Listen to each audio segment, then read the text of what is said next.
Baik, bismillahirrahmanirrahim. Assalamualaikum warahmatullahi wabarakatuh. Selamat pagi anak-anak. Waalaikumsalam warahmatullahi Waalaikumsalam wabarakatuh. warahmatullahi Pagi, Bu. wabarakatuh. Selamat pagi, Bu. Ya, sebelum kita memulai pembelajaran pada pagi hari ini, alangkah baiknya kita berdoa terlebih dahulu ya. Berdoa menurut agama dan keyakinan masing-masing. Berdoa mulai.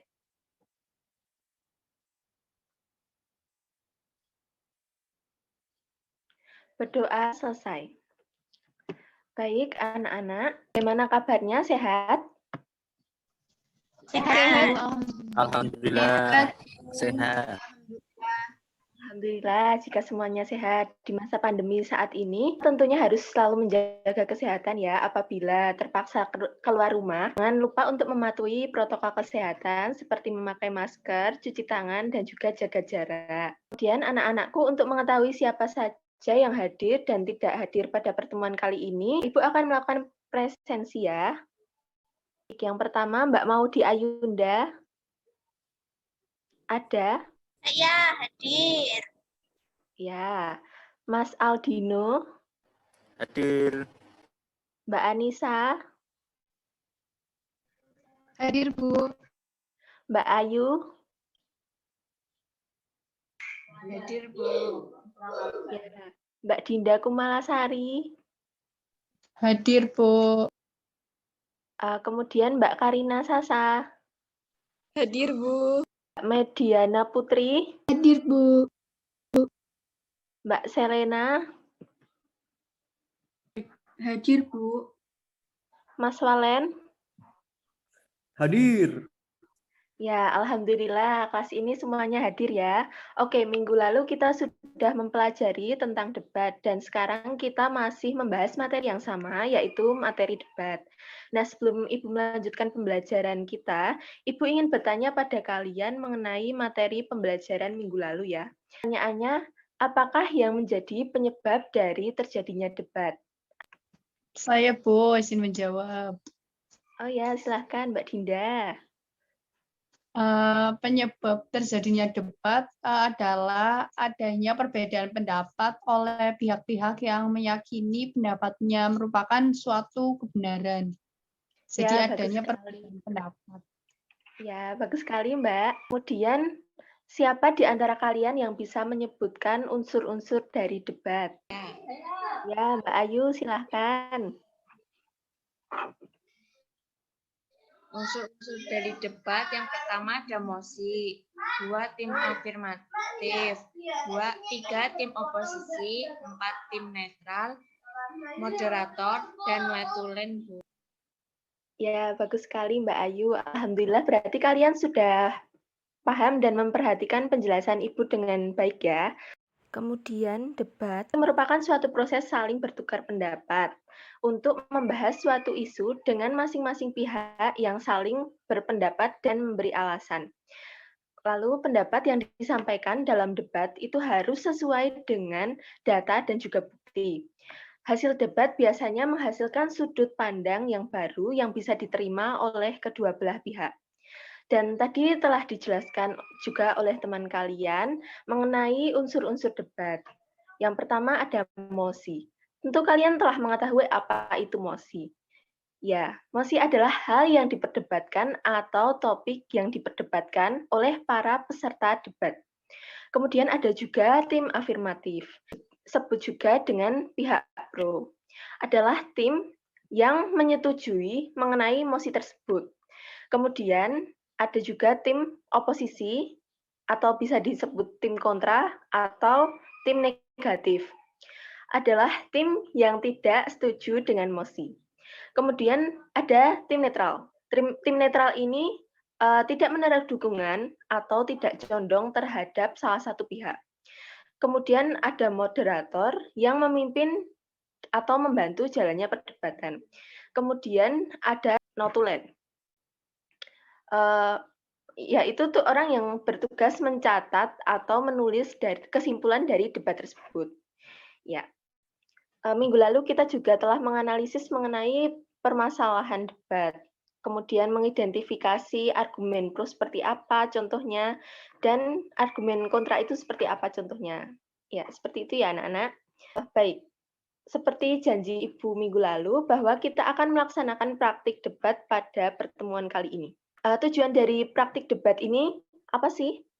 Ya, tujuan dari praktik debat kita adalah sebagai latihan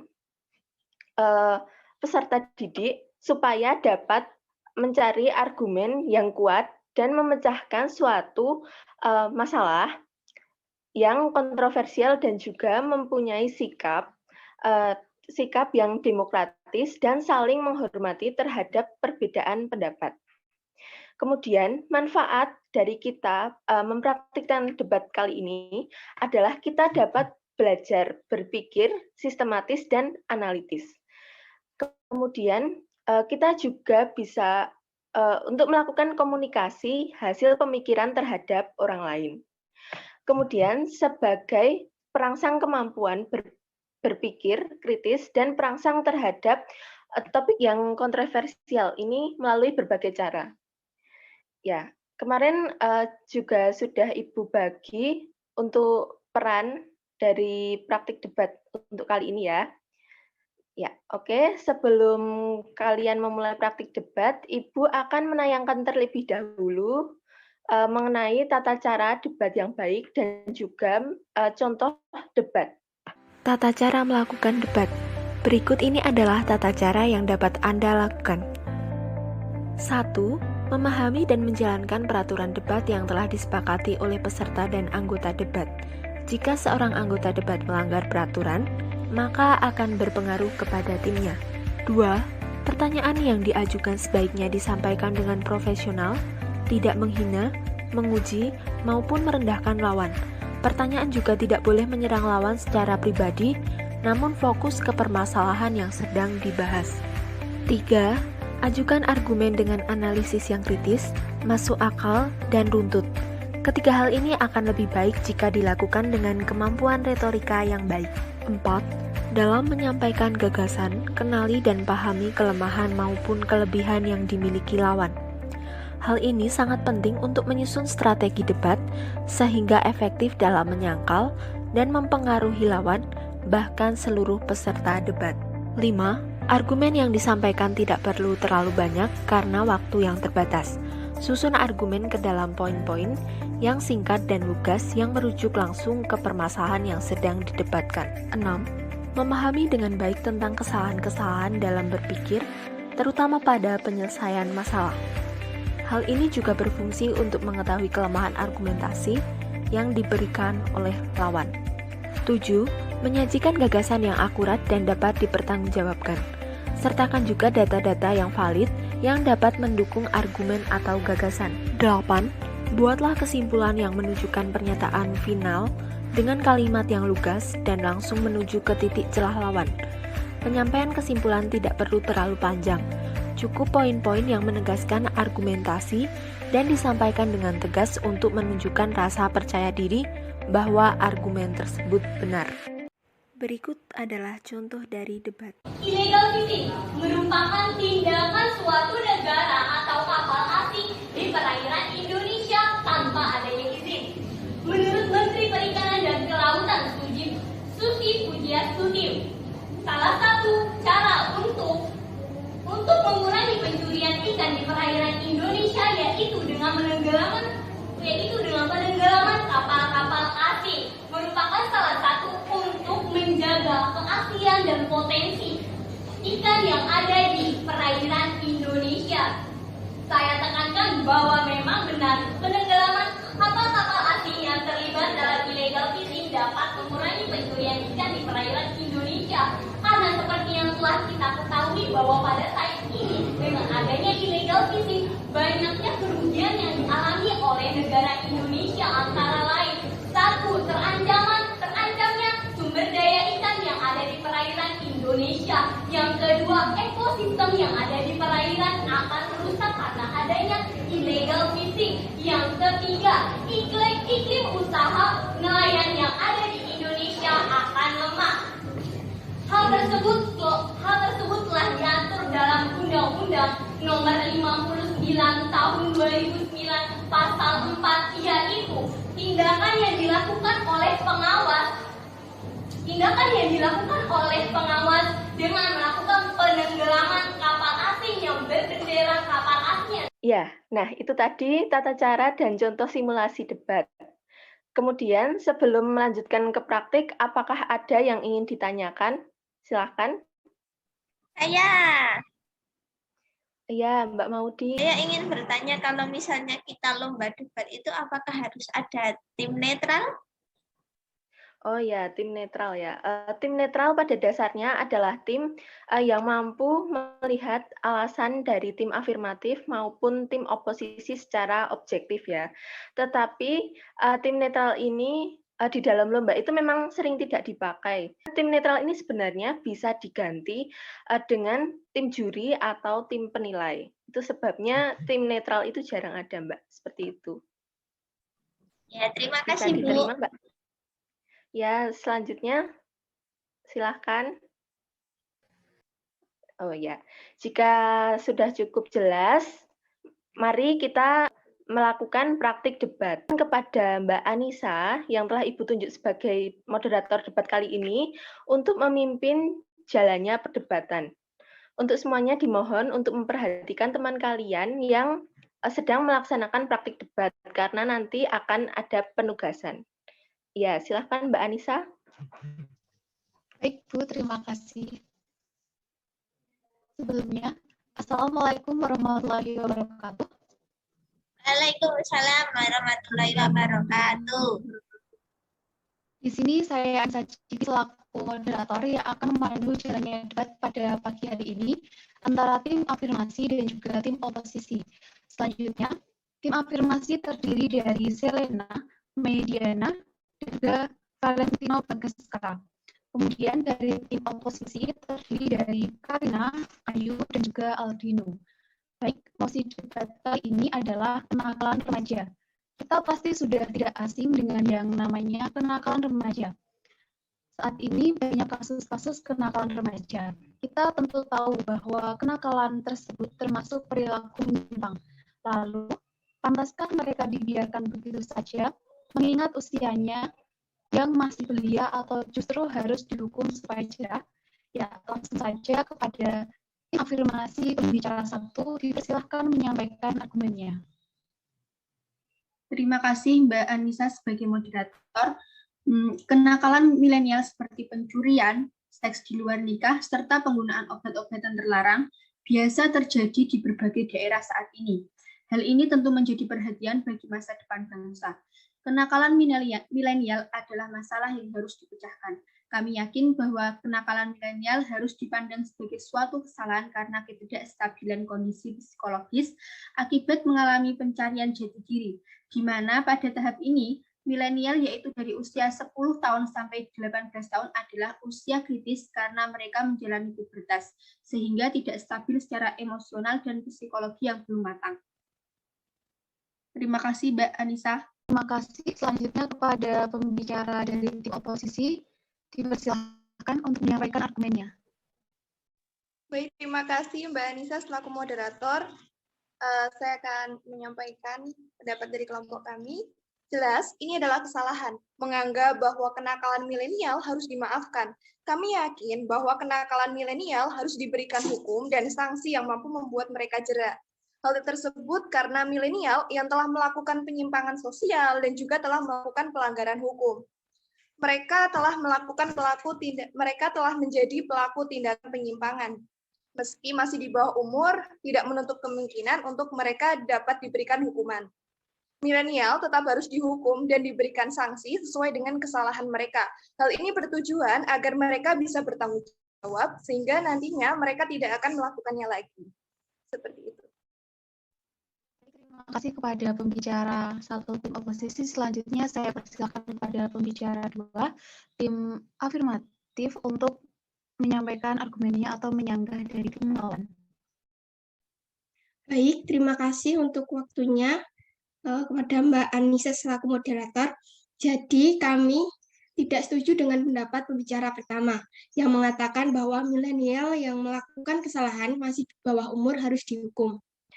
Milenial yang berada di bawah umur seharusnya tidak dihukum karena memang belum matang dalam mengambil keputusan. milenial yang melakukan kenakalan tidak sepenuhnya menjadi kesalahan mereka sendiri. Orang tua yang mendidik anak dengan cara yang salah yang membuat anak melakukan kenakalan dan penyimpangan sosial. Keadaan keluarga yang tidak menguntungkan seperti perceraian orang tua adalah penyebab utama dari penyimpangan ini.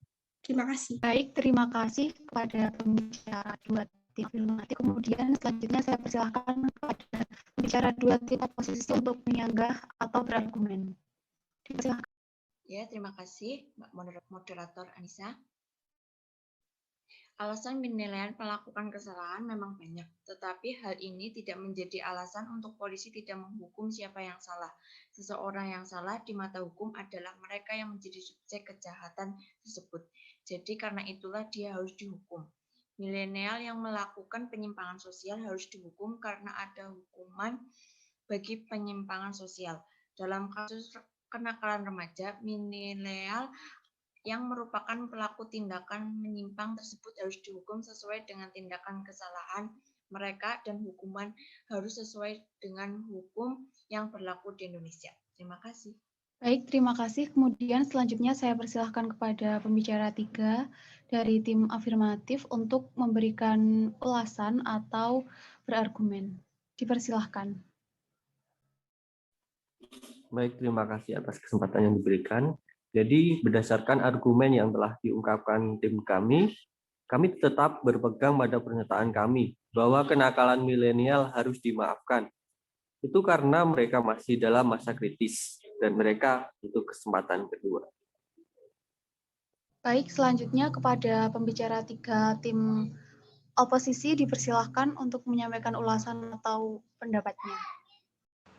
Dengan melihat pandangan tim kami, sekali lagi, kami sangat tersinggung dengan pernyataan bahwa milenial harus dimaafkan. Kami percaya bahwa milenial yang melakukan tindakan menyimpang harus dihukum sesuai dengan perilaku yang dilakukannya. Terima kasih. Kemudian saya persilahkan kepada Notulensi untuk menyampaikan kesimpulan pada debat pada pagi hari ini. Jadi, berdasarkan hasil debat tadi, saya dapat menyimpulkan bahwa kenakalan remaja adalah suatu perbuatan yang melanggar norma, aturan, atau hukum dalam masyarakat yang dilakukan pada usia remaja. Menurut tim afirmatif, kenakalan ini harus dimaafkan karena usia mereka yang masih belia, dan menurut tim oposisi, kenakalan ini harus dihukum sesuai hukuman yang ada di Indonesia agar jerah. Baik, terima kasih kepada Notulensi yang telah memberikan kesimpulan pada debat di pagi hari ini. Kemudian saya ingin meminta maaf jika saya selaku moderator memiliki banyak kesalahan dalam memandu debat pada pagi hari ini. Demikian acara debat pada pagi hari ini. Saya akhiri. Wassalamualaikum warahmatullahi wabarakatuh. Waalaikumsalam warahmatullahi wabarakatuh. Ya, alhamdulillah sudah kita laksanakan bersama tadi praktik debat oleh tim afirmatif dan juga tim oposisi. Menurut Ibu, itu sudah cukup baik ya, tetapi mungkin nanti jika kalian melaksanakan debat kembali, ke intonasinya itu jangan terlalu cepat dan juga jangan terlalu lambat seperti itu. Kemudian untuk argumennya bisa kalian tambahkan kembali dengan data-data atau sesuai dengan fakta yang mana itu bisa kalian peroleh dari kalian membaca buku atau kalian mencari referensi melalui internet agar itu menambah argumen kalian supaya lebih kuat seperti itu ya. Kemudian, Ibu akan meminta kalian membuat rangkuman atas debat ini, mulai dari mosinya, argumen yang telah teman-teman kalian sampaikan, kemudian kesimpulannya, seperti itu ya. Kemudian yang kedua, akan ada tugas mengenai pemahaman yang akan Ibu share melalui link. Linknya nanti akan Ibu kirimkan melalui WhatsApp group, silahkan kalian isi dengan baik ya. Kemudian deadline untuk pengerjaan soal dan rangkuman adalah hari Rabu ya. Cukup jelas? Jelas. Ya. Demikian pembelajaran kita pada pagi hari ini, semoga bermanfaat dan semoga kita dapat berjumpa kembali dengan materi kita yang baru. Nanti mungkin kalian bisa baca-baca terlebih dahulu ya. Sekian, tetap semangat dan juga jaga kesehatan. Ibu akhiri, wassalamualaikum warahmatullahi wabarakatuh. Waalaikumsalam warahmatullahi wabarakatuh. Terima kasih.